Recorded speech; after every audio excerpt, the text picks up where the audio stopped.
In a world that constantly demands our attention, where notifications pull us in 100 directions and the noise of opinions drowns out our inner voice, there is a pressing need to return to what is essential. Not what is trending, not what is popular, but what is true. We are not born to chase illusions. We are born to govern ourselves, not the world. The foundation of a good life begins with understanding one thing clearly: some things are up to us, and others are not. The weather, the economy, the opinions of others, the randomness of events, these lie beyond our control. But our judgments, our choices, and our responses, these belong to us completely. And yet, most of our suffering arises from trying to control what never belonged to us. When we anchor our peace to external things, we surrender it to the winds of fate. But when we root our calm in our own reasoned choices, we become free, not because the world bends to our will, but because we no longer depend on it for our happiness. To live well in this modern world, one must first live simply, not in terms of material possessions, but in clarity of values. Ask yourself what truly matters. Are you acting out of virtue or out of fear? Are your actions aligned with your character? Or are they merely reactions to pressure, to judgment, to the endless race of comparison? Real power lies not in domination, but in discipline. A person who cannot say no to distraction, to impulse, to anger, to desire, they are a servant to their own emotions. But one who can pause, who can observe without being consumed, who can suffer loss without losing themselves, this is the one who is truly strong. We must remind ourselves daily, nothing outside of us can harm us unless we allow it in. Insults cannot break us if we see them as mere sounds. Misfortune cannot destroy us if we respond with dignity. Even death loses its sting when we view it as part of nature, not as an injustice. There is no need to wait for silence to practice reflection. Even in the chaos of modern life, on the subway, in traffic, during meetings, we can return to ourselves. We can remember that our task is not to be admired, but to be virtuous, not to win arguments, but to keep our character intact, not to accumulate, but to become.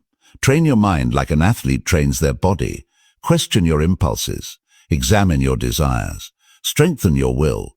It's not about never feeling pain or anger or grief, but about not being ruled by them. Emotions are weather. Character is climate. You may not control the system you live in, the people around you, or the challenges that fall into your path, but you control how you walk through it all. And that is enough. That is more than enough. Let others seek applause. Let them run after fame or fortune. Your job is to walk your path with integrity, to stand up when you fall, to correct yourself, not others, to leave every place you go a little better than you found it, even if no one sees. You will be tested, you will be misunderstood, but if your principles are sound, you have already succeeded. Because in the end, your peace will not depend on circumstances. It will arise from the way you live, the choices you make, and the strength you carry within.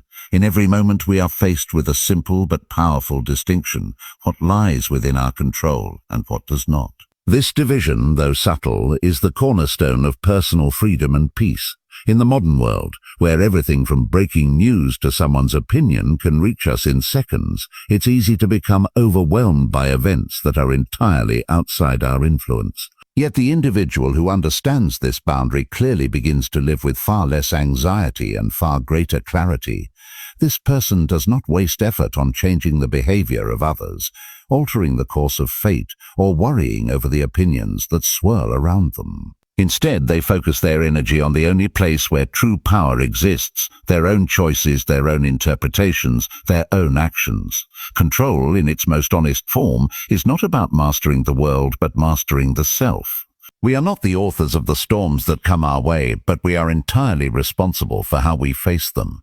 When the mind becomes fixed on trying to reshape the things it cannot touch, it becomes agitated, reactive, and exhausted. But when it turns inward and commits to shaping what is its own, its values, its responses, its intentions, it becomes calm, decisive, and resilient. This is not passive surrender. It is active wisdom. It is seeing the world as it is and deciding who we will be within it. Think of how often we hand our peace over to strangers, to circumstances, to imagined futures. A person cuts us off in traffic, and our heart races with anger. A social post makes us feel inferior, and our day is clouded with doubt. A plan doesn't go as we hoped, and we spiral into frustration. In each of these moments, we forget where control truly lies.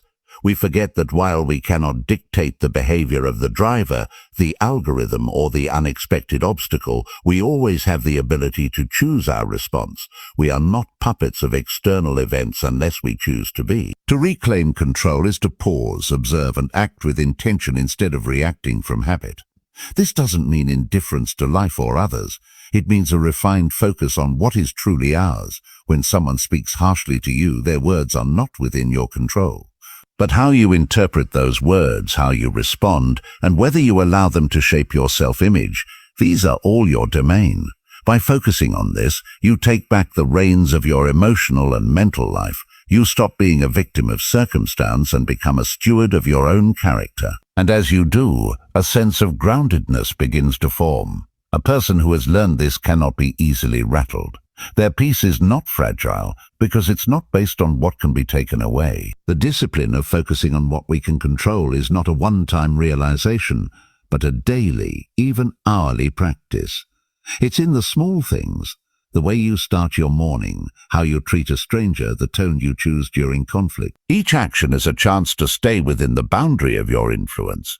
And every time you do, you grow stronger, more composed, and more self-aware. It becomes a way of living that gradually transforms not the world, but your experience of the world. Even in the most chaotic environments, there is a still point inside you, untouched and undisturbed, where choice resides. When we live from this place, we become unshakable. The storms still come, the world still shifts, but our footing remains sure. Because we've chosen to stand where our power is real, not imagined, where control is true, not borrowed, where life begins not from outside in, but from inside out. Adversity is not something to be feared or avoided. It is, in fact, one of life's greatest teachers. In a world that often equates comfort with happiness, this truth can be difficult to accept. Yet it is discomfort, whether in the form of failure, loss, rejection, or struggle, that forges the strongest individual. When everything is easy, there is no reason to adapt. No demand to dig deep, no need to confront who we really are beneath the surface. But adversity strips away illusions. It brings us face to face with our limitations, our assumptions, and our resilience. It reveals what comfort conceals. Modern life has made it easier than ever to avoid difficulty. We can escape boredom with a swipe, silence pain with a pill, soften every inconvenience with technology.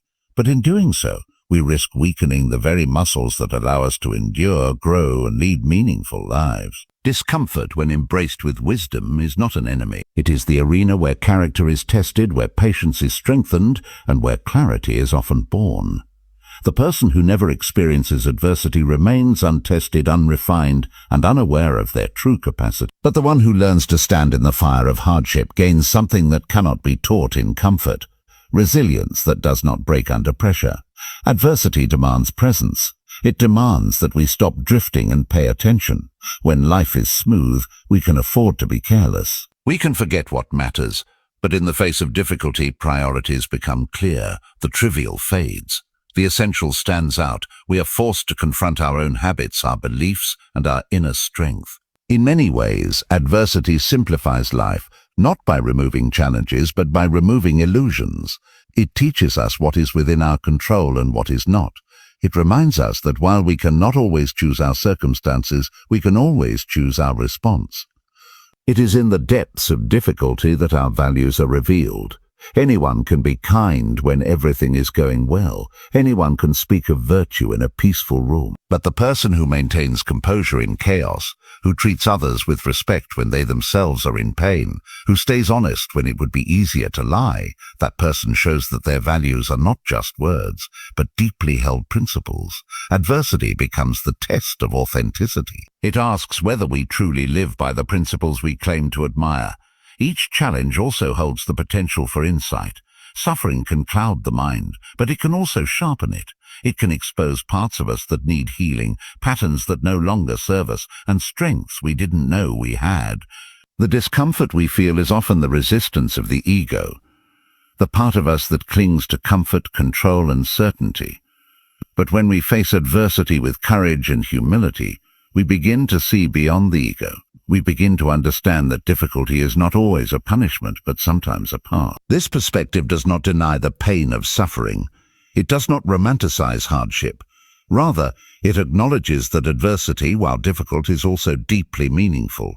It offers us a choice. We can allow it to harden us, to close us off, to make us bitter. Or we can allow it to soften us, to deepen our empathy, to sharpen our wisdom. The same fire that burns also purifies. The same weight that burdens can also strengthen. What matters most is how we choose to meet it. Do we collapse or rise? Do we resist or listen? Do we blame or learn? In this way, adversity becomes more than just an obstacle. It becomes a mirror. It reflects back to us our fears, our hopes, and our capacity for growth. It becomes the soil in which true strength takes root, not the loud, aggressive kind, but the steady, grounded strength that can hold steady in any storm. Strength in the modern world is often misunderstood. It's mistaken for dominance, aggression, or the ability to impose one's will on others. But real strength, the kind that endures in silence, the kind that cannot be taken away, is rooted in self-discipline. It does not announce itself loudly or need recognition. It operates quietly through consistency, restraint, and inner clarity. It is the ability to govern yourself in a world that constantly tries to govern you. Self-discipline is a kind of inner sovereignty. It is what keeps a person composed when provoked, focused when surrounded by distractions, and patient when results are delayed. It is what allows someone to say no, not just to temptations, but to their own impulses. Anyone can react. Anyone can speak without thinking, consume without limit, indulge without pause. But the person who can stop themselves, who can delay gratification, who can recognize that not every urge must be obeyed, that person is building a kind of internal muscle that strengthens with each decision. Modern life is a battlefield of noise. Every app, advertisement, and platform is designed to trigger our cravings and shorten our attention span. We are being trained to respond, not to reflect. And in such a world, the one who chooses discipline over impulse becomes rare. This kind of person carves out moments of stillness in a day flooded with motion. They observe their emotions rather than being ruled by them. They make time for what truly matters rather than being swept away by what merely calls out the loudest. It's not about becoming emotionless or rigid. It's about knowing when to act and when to hold back. Discipline is the ability to feel anger without lashing out, to feel desire without being consumed, to feel sorrow without collapsing. It's the space between the stimulus and the response where freedom lives. The stronger that space becomes, the less you are controlled by forces outside of you. You begin to act from principle, not from pressure.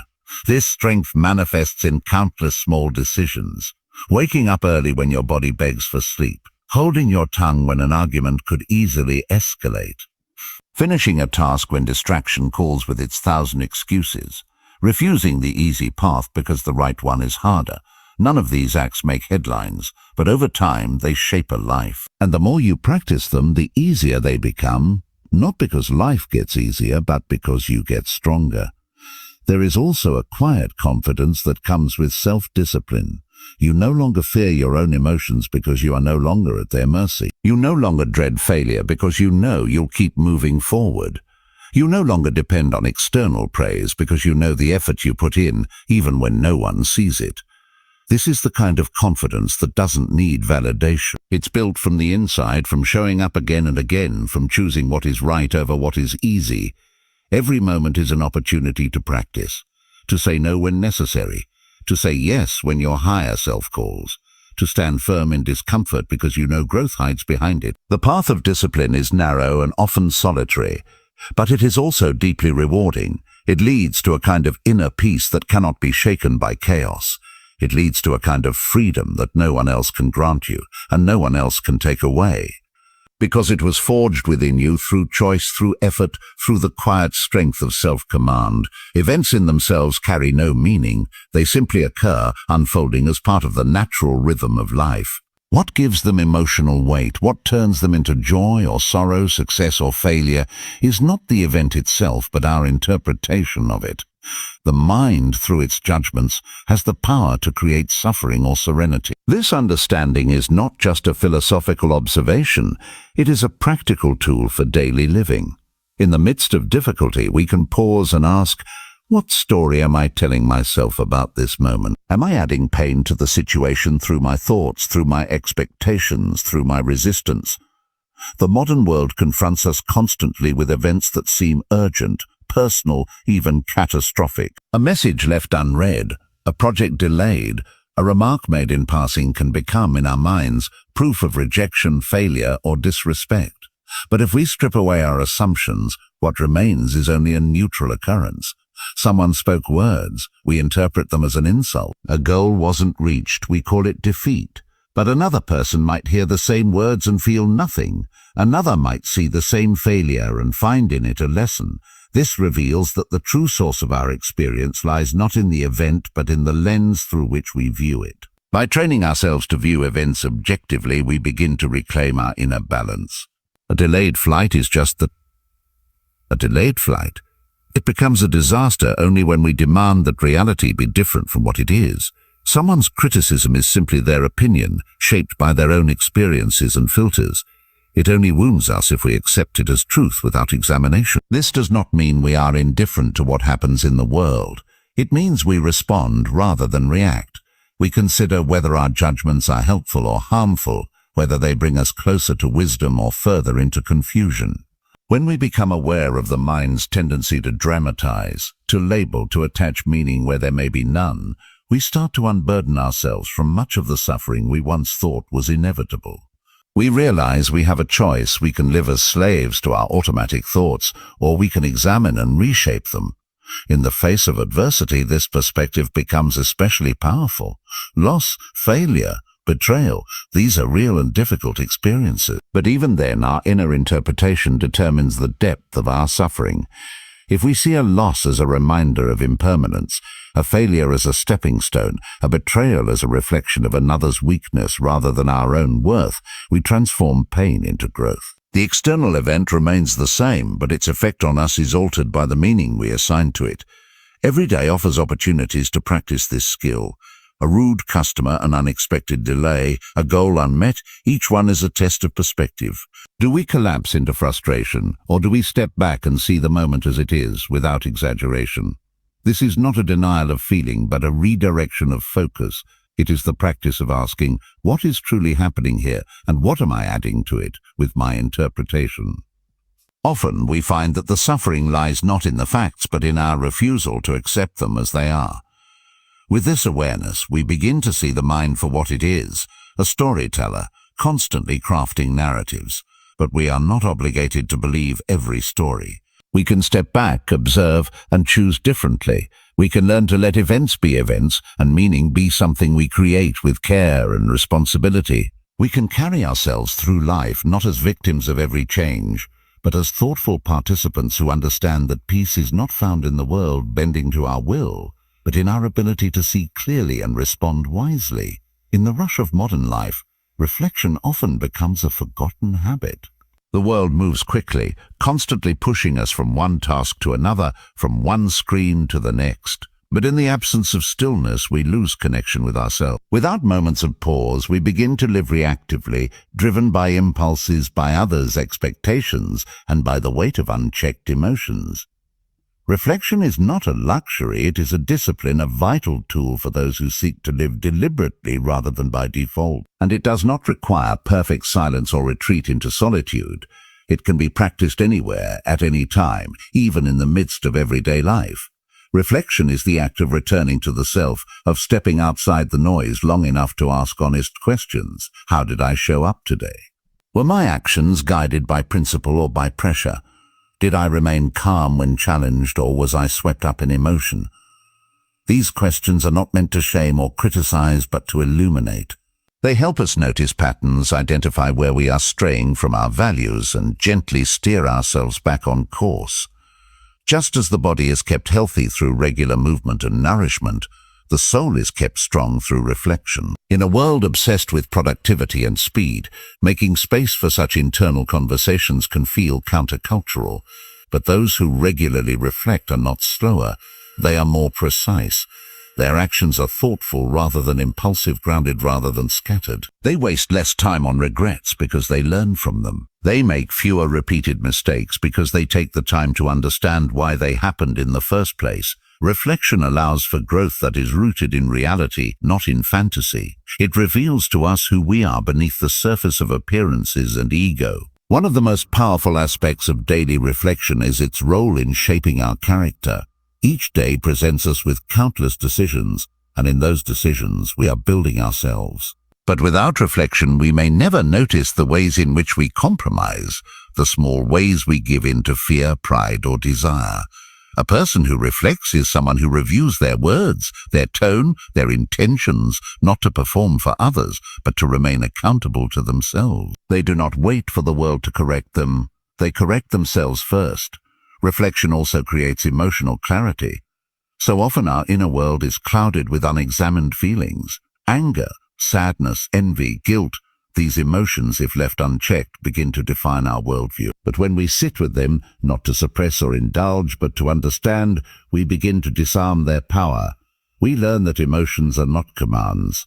They are signals, and through reflection, we interpret those signals with wisdom rather than being enslaved by them. The habit of checking in with oneself can prevent a moment of frustration from becoming a habit of resentment, or a brief failure from becoming an identity. This practice does not require hours of silence or elaborate rituals. Even a few minutes at the end of the day spent asking, "What did I do well today? Where could I have acted more wisely? What triggered me and why?" can shift the entire trajectory of our mindset. Over time, these small moments accumulate, building self-awareness like water smooths a stone. The person who reflects regularly begins to see themselves more clearly, and with that clarity comes a deeper ability to live in alignment with what truly matters. It is in these moments of quiet self-honesty that the real work is done, not the kind of work that wins awards or applause, but the kind that makes us better human beings. Reflection, then, is not escape from life, but engagement with it. It is the refusal to live unconsciously. It is the commitment to examine, to refine, and to return again and again to the question, am I becoming the kind of person I wish to be? To live with quiet integrity is to walk through the world anchored by inner values rather than external validation. It means choosing what is right over what is easy, even when no one is watching. In a society that rewards performance, visibility, and image, this path can feel almost invisible. There are no trophies for humility, no applause for restraint, no spotlight for consistency. But this is precisely what gives it power. A person who acts from a place of truth does not need to declare their worth. They show it through how they live, how they speak, and how they carry themselves in both triumph and trial. Integrity is not a loud virtue. It doesn't advertise itself. It doesn't seek to prove its goodness. Instead, it is rooted in alignment between thought and action, between principle and behavior. It is evident in the small decisions made when no reward is guaranteed. It's found in telling the truth even when lying would be more convenient, in honoring a promise when it no longer benefits you, in standing up for what is right, even when it costs you something. These moments may seem small, but they build a foundation of trust with oneself. Over time, this trust becomes unshakable. You begin to walk through life knowing who you are, regardless of how the world changes around you. Modern life constantly tests this kind of integrity. There are temptations everywhere to compromise for gain, whether it's exaggerating achievements, bending values to fit into a group, or doing what's popular rather than what's just. But when you live with quiet integrity, you don't bend with the wind. You remain grounded, not out of stubbornness, but out of commitment to something deeper than opinion or popularity. You recognize that real fulfillment comes not from admiration, but from congruence, from the sense that your actions reflect your highest ideals. This doesn't mean perfection. To live with integrity is not to never fall short, but to be honest about when you do. It's the willingness to admit when you've made a mistake, to make amends, and to grow. It's choosing not to hide behind ego or justify wrong behavior. Integrity is not rigid, it is responsive. It is shaped by awareness and reflection. It listens, adjusts, and continues forward without abandoning its core. What makes this path especially powerful is that it gives you freedom from the need for approval. When your compass is internal, you are no longer a slave to praise or criticism. You don't chase validation because you already have clarity. You are not rattled by false accusations or swayed by trends. You listen to others, yes, but you are not defined by them. You evaluate feedback through the lens of your values, not through fear or vanity. This is not arrogance, but quiet strength, the kind that comes from self-respect earned through action. Living this way influences more than just your own peace of mind. It quietly inspires others. Even if they don't say it, people notice how you move, how you treat others, how consistent you are. They notice that you speak the same way in private as you do in public, that you don't gossip, that you don't take shortcuts, that you stand firm without needing to dominate. Your integrity becomes a quiet presence in every room you enter. You lead not with volume, but with example. Not by pointing fingers, but by holding yourself to a higher standard. Such a way of life is often misunderstood. It may seem old-fashioned, even naive, but those who live with quiet integrity know that the true battle is not out there in the opinions of others, but within, between comfort and conscience, between ego and truth. Choosing integrity each day, especially when it is hard, is an act of self-respect. It builds character that does not erode in the face of difficulty. It gives you the strength to stand alone when necessary, and the peace that comes from knowing you did not betray yourself. It transforms ordinary moments into acts of courage, not because they were seen, but because they were real. So live not in fear of discomfort, nor in pursuit of fleeting ease. Instead, walk the path of quiet strength, deliberate action, and daily reflection. Let your discipline shape your freedom, let your perception frame your peace, and let your integrity be the compass in all things. You don't need applause to walk with purpose. You don't need recognition to live with depth. All you need is the unwavering decision renewed each day to govern yourself from within, to remain anchored in principle, and to let the world be as it is, while you live as you are meant to, steady, present, and free.